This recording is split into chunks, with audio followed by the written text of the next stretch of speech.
Faqat bu joyda ko'rayotgan bo'lsanglar, aq qo'yni, ya'ni bo'lakka, birinchi bo'lakka. Ha? Bu yo'nalishli transport vositalari uchun bo'lak bor, ya'ni yo'nalishli transport vositalari uchun alohida bo'lak ajratilgan yo'lni bildiradi. Misol uchun mana bu yo'l. Chiziqlarni ham ko'rasiz, Ahmadjon? Ko'rinadi. Televizorda uncha ko'rinmaydi ekan lekin. To'g'ri. Ko'rinmaydi. Xo'p.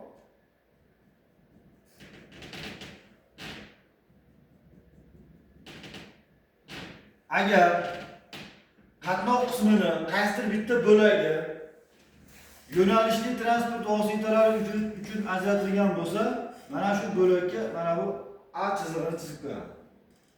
Va bu chiziqni chizishdan maqsad shuki, mana shu joyda harakatlanadigan mana bu yo'nalishli transport vositalari uchun bo'lakligini bildiradi. Va bu bo'lakka boshqa transport vositalari mana bu bo'lak uzuk chiziq bilan ajratilgan bo'lsa, o'tishga ruxsat beradi.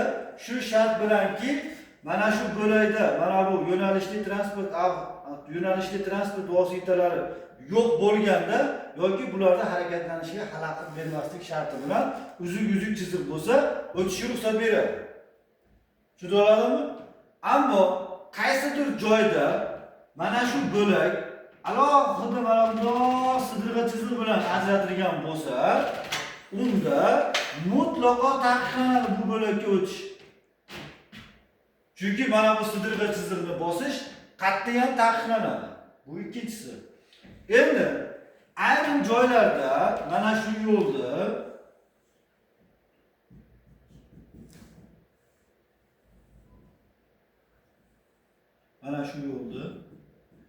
mana bunday qilib chizadi-da.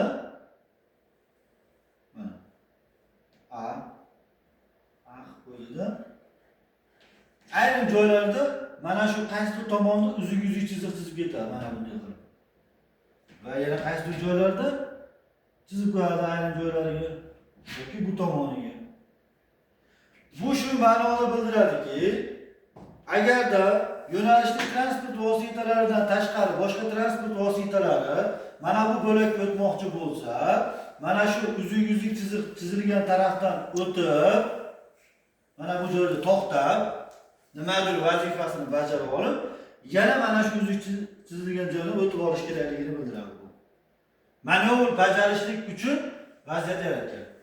Endi mana bu joyda agar chorraha bo'ladigan bo'lsa, mana bu joydagi avtomobil chap o'ngga qayrilmoqchi bo'lsa, mana bu chorrahadan oldin avtobus, ya'ni yo'nalishli transport vositalari uchun ajratilgan bo'lakka o'tib, ana bundan keyin o'ngga burilishligi kerak bo'ladi. Faqat o'tishdan oldin mana bu yo'nalishli transport vositasi uchun ajratilgan bo'lakda yo'l avtomobil, ya'ni yo'nalishli transport vositasi yo'qligiga ishonch hosil qilib o'tib, keyin o'ngga burilishligi kerak bo'ladi. Tushunaladimi? Endi tepadagi chiziladi. Tushunaladimi?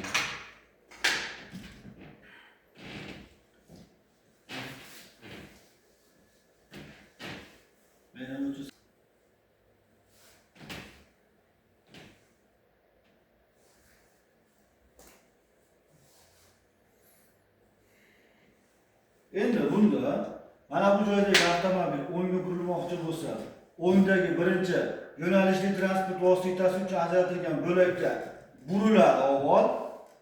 Burilgandan keyin mana bu sidirg'a chiziqgacha bo'lgan vaqt masofada bu mana bu bo'lakka qayta chizilishi kerak bo'ladi. Buni bu qilishdan maqsad shundan iboratki, agarda bu joyda transport oqimi ko'p bo'lsa, ba'zi bir joylarda ko'p bo'ladi-da, mana shu joydan sidirg'a chiziq chizib ketadigan bo'lsa, mana shu joyda o'zidan. Demak, mana bu avtomobil hozir mana bundoq qilib burilish kerak bo'ladi. Va bu birdaniga bir vaqt o'zida bo'laklar bo'yicha harakatlanish vaqtida ikkinchi bo'lakka burilsa, o'ziga nisbatan orqadan kelayotgan avtomobilga hozir buni vaqt qololmaydi, xalaqit berib qoladi.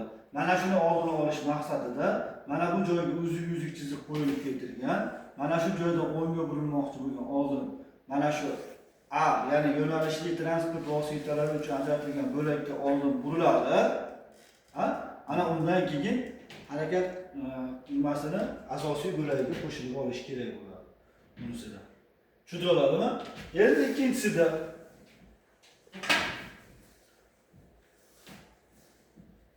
No'ridagisida esa ikkalasining ma'nosi deyarli bir xil. Mana bu avtomobil xuddi shu yo'nalish bo'yicha burilib, mana bunda bir o'tishligi kerak bo'ladi. Tushunib oladimi? Agarda mana shu joyda, qatnov qismida mana shu chiziq bitta uzluksiz mana shunday chiziq bilan chizilgan bo'lsa, unda mana bu joydagi transport vositasining haydovchisi mana bu yo'nalishli transport vositalari uchun ajratilgan bo'lakka burilish taqiqlanadi. Bu bir vaqtning o'zida qanaqa buriladi? Harakatlanish qismining asosiy bo'lagi bo'lgan ikkinchi bo'lakka burilishligi kerak bo'ladi. Bu agar hozir mana bu bo'lakka burilsa, unda yo'l harakat qoidasini buzgan hisoblanadi. Tushuntirib olasizmi? Test ishlashni davom etamiz.